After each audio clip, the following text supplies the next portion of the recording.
The classic depiction of the American farm, an aging red barn on a plot of land tilled by a struggling mom and pop, is fiction.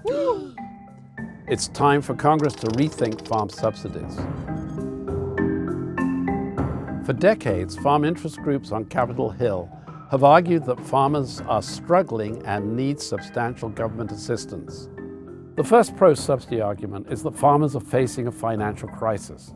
In 2017, the House Agricultural Committee chairman pointed out that farmers have seen a 45% drop in their incomes between 2014 and 2016, the largest drop since the Great Depression. This statement is in fact true.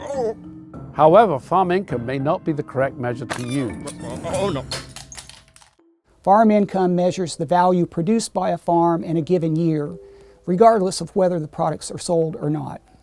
This is very important for annual GDP calculations, but farmers will often store their products and sell them when they can get a better price. To understand how farmers are doing financially, it is better to look at farm net cash income, which takes into account when farmers actually sell their products. Both net farm income and net cash income had their highest values since the 1970s, around 2013, due to almost record commodity prices. So a steep decline is not necessarily a sign of impending financial ruin. In fact, net cash income in 2016, 2017, and 2018 is right at the 1960 to 2018 inflation-adjusted average. The farm sector is doing just as well as would be expected in normal economic conditions. The second argument is that farmers face business risks associated with weather and diseases that other businesses do not face. This is also true, but nothing new for agriculture.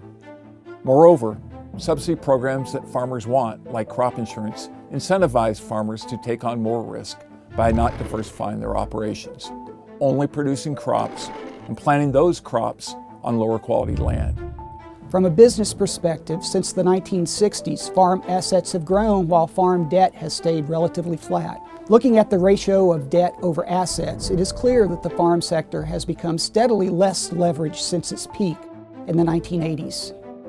A debt-to-asset ratio of around 13% actually implies farm businesses have much less exposure to debt than small and medium-sized business owners in other sectors of the economy. The third argument is that farmers are unable to manage fluctuations in their incomes without government support and insurance subsidies. However, families that own farms are actually quite good at smoothing out their incomes and managing production risk in agriculture. Households that own farms do face substantial fluctuations in the incomes they get from farming, but their total incomes from all sources, including farming, are much more stable.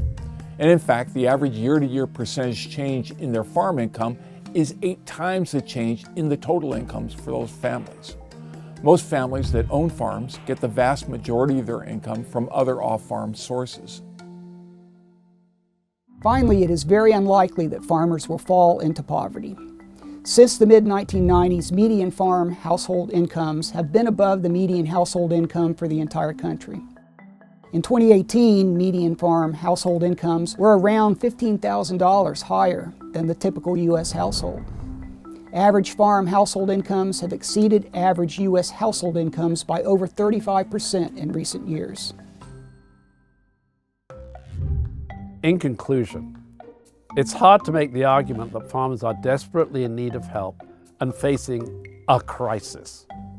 When the evidence is considered in context, it is clear that farmers are not facing a crisis and are more than capable of managing risk on their own. Moreover, many farm policies actually raise prices for consumers and encourage risky farming practices.